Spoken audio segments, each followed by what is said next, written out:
Hello everyone, I'm Mario Goichai with Mr. G's Chop House. We're located in Shelby Township on Van Dyke between 25 and 26 Mile on the west side of the road. On today's episode, we're going to be making a nice truffle risotto. Let's get cooking.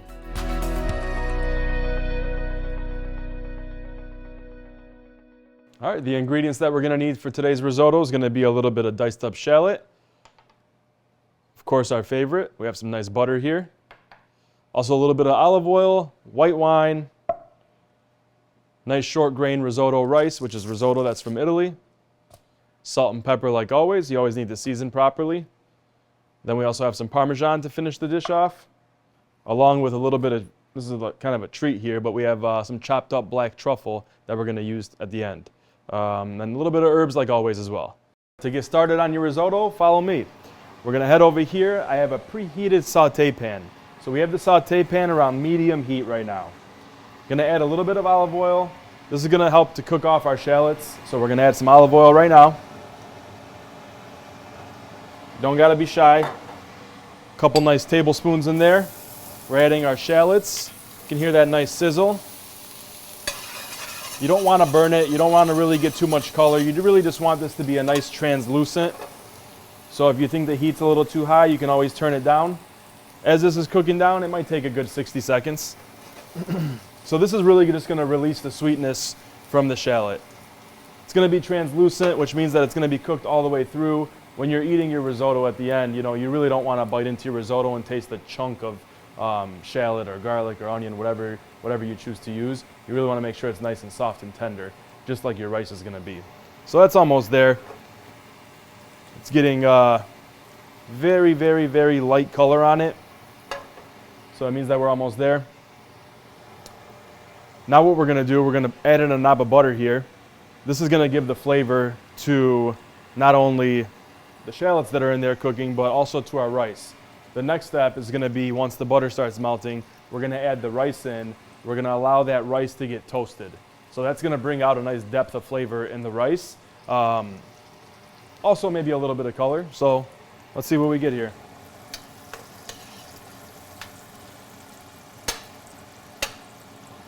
Okay. I'm going to crank up the heat a little bit. We're going to add our rice. You're going to see how quickly it absorbs. Very, very, very absorbent rice. Okay. We're going to give this a little bit of time in the pan, kind of marry with the flavors here. Okay. So as you can see, it's already starting to suck up a little bit of that olive oil and butter. You can already really smell. I mean, it has a really nice nutty smell to it. So we're going to just keep this going.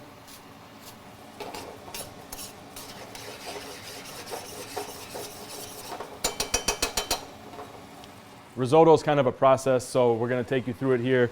We're essentially going to be adding liquid in 5 different steps. So step 1, step 2, step 3, 4, 5, and so on. We're going to be adding hot chicken stock that we have here on the stovetop.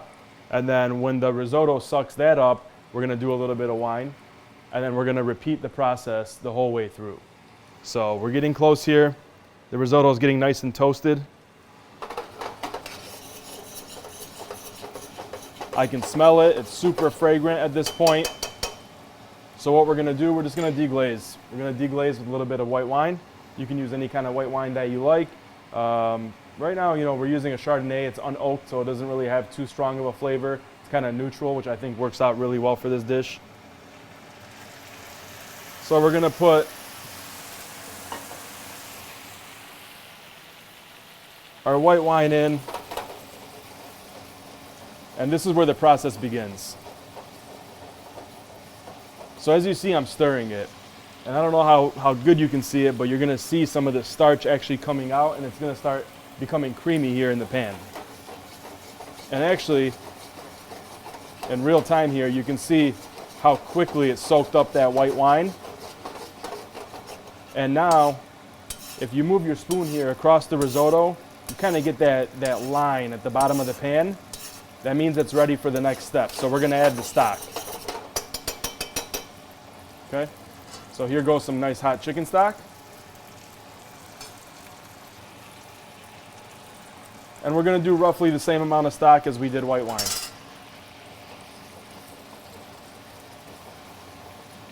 And we're gonna keep stirring it. So the great thing about risotto is you don't have to do this the day of. You don't have to do it right before you serve it. You can actually do this and cook it, I would say, about 80% of the way.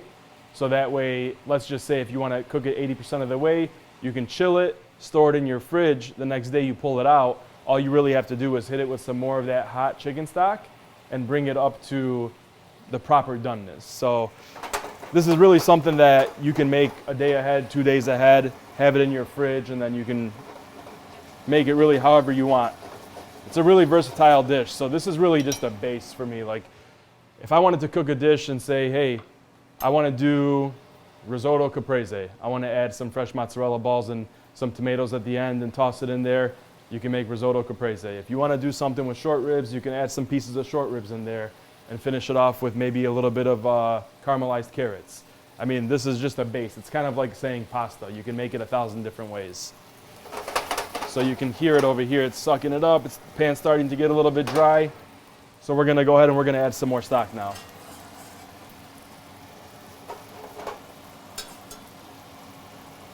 You can also see that the rice itself is kind of getting plump.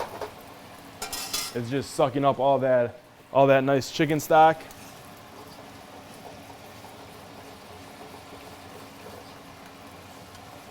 You know, if I had to guess, if you're at home making this dish, it's really not too much prep work. You know, we bought the chicken stock and we just put it in the pot, brought it up, a couple minutes to bring that to a boil, a couple minutes to chop up your shallot or onion or garlic, whatever you want to add into your pan here. And then, I mean, just the cooking process. So maybe this is a 20-30 minute dish at most. So pretty simple. Risotto is definitely one of our favorite dishes at the Chop House. We actually do it a couple different ways. We do a risotto with seared salmon on top. We also have a risotto primavera for any vegetarians where we have all of our seasonal vegetables are in the risotto. And then our #1 selling risotto, which is the lobster risotto with black truffle. That's been on the menu since day one and everybody loves it.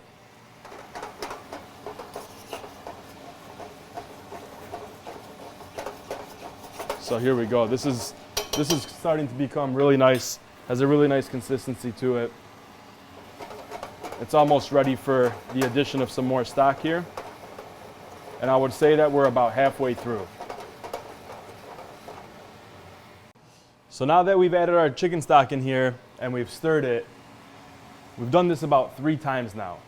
So we're on our 4th.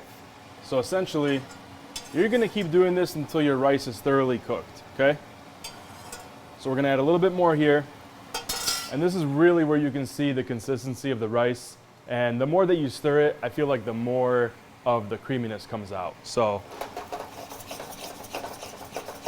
kind of just been doing this here for the last maybe 10 minutes, 12 minutes. And as the rice sucks up the stock, you're gonna just keep adding. So this is our 4th one. We have 1 more to go. We're almost done here. So I'm just gonna talk about the way that we're gonna serve it today. So we're gonna serve it super simple. I think that this could be either a side dish or it could be an entree. So today, I mean, whatever you feel like. You want a side dish? Put a little bit. You want to make it an entree? Put a lot. What we're going to do today is going to be more of an entree, but it's super simple. Pairs really well with like a nice arugula salad or something like that. Okay? So now, if you give it a little toss, you can kind of see the consistency that it has. It's kind of relaxed. Kind of like falls down in the pan. That's really what you want to see. If it's too tense, that means that it's not ready yet. I'm gonna give it a taste just to see how firm or how soft it is. Smells amazing. I would say we're 90% there. I'm gonna add some more stock. Actually, we don't have much left, so I'm gonna finish it off here. Okay, let's turn that off. This is the last step. We're almost home. Here we go.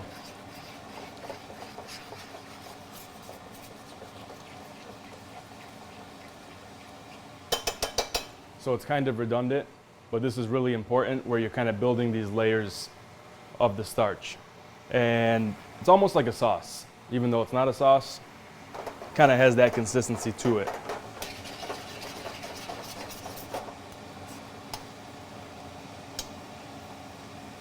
To finish it off, I always like the flavor bomb stuff. So we're gonna add a little bit of butter, we're gonna season it, salt, pepper, make sure it tastes really good. And then we're gonna plate it up, and then we're gonna finish it with our truffle, our freshly grated Parmesan, and our chives. Fresh herbs always. Chives are one of my favorite. If you don't have chives, you don't have to use chives. If you have parsley, use parsley by all means.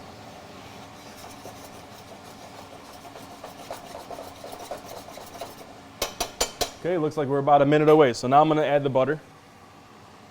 Butter's just gonna add some more richness to it. More creamy. Let that melt down. Oops. This is a public service announcement, by the way. Risotto is like lava. So if you get it on yourself, you're gonna want a towel like really close by, wipe your hand off. It will burn you. Same thing when you're taste testing it. You wanna be careful, just do a little tiny bit at a time. It is like a really good heat conductor. So I mean, you will get burned if you don't be careful. Okay, this is looking very good at this point. Basically the last stage. Now I like to finish it with some Parmesan. So we're gonna add the Parm here. That's gonna give it some nice saltiness.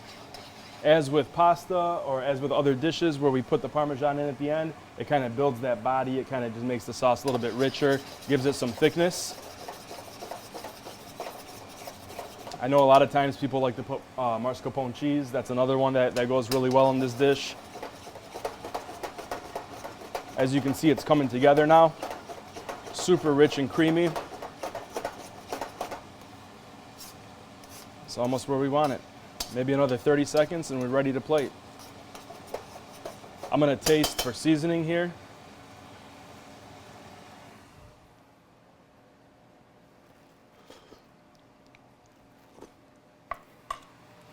That tastes fantastic.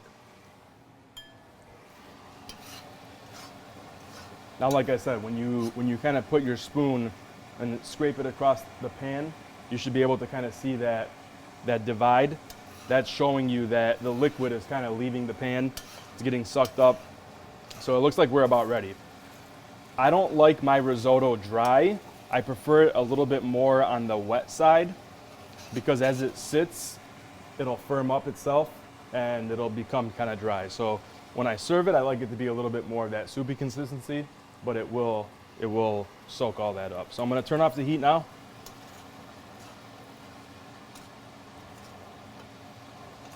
And we're gonna start plating up some of this risotto over here.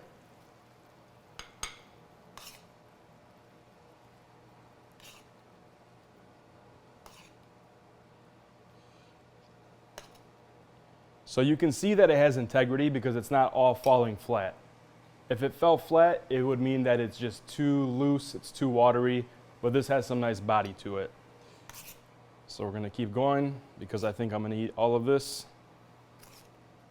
All right, that looks beautiful to me. Put the rest over here. Now what we're gonna do, this is where you can get creative, do anything that you like, any kind of toppings, but typically I like to do a little bit of olive oil. I love the flavor of some fresh extra virgin olive oil, a little bit of that fruitiness, plus just from the steam.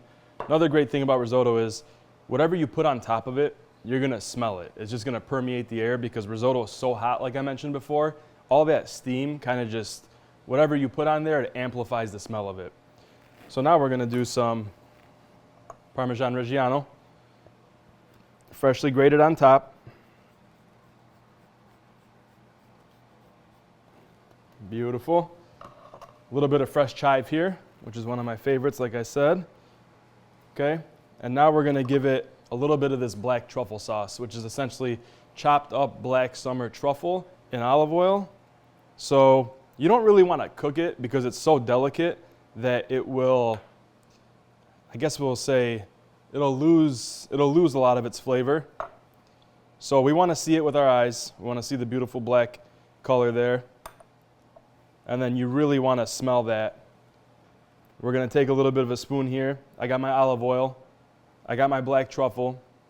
A little bit of the chives. That fresh Parmesan on there. My mouth's watering. It smells so good. Let's give it a taste.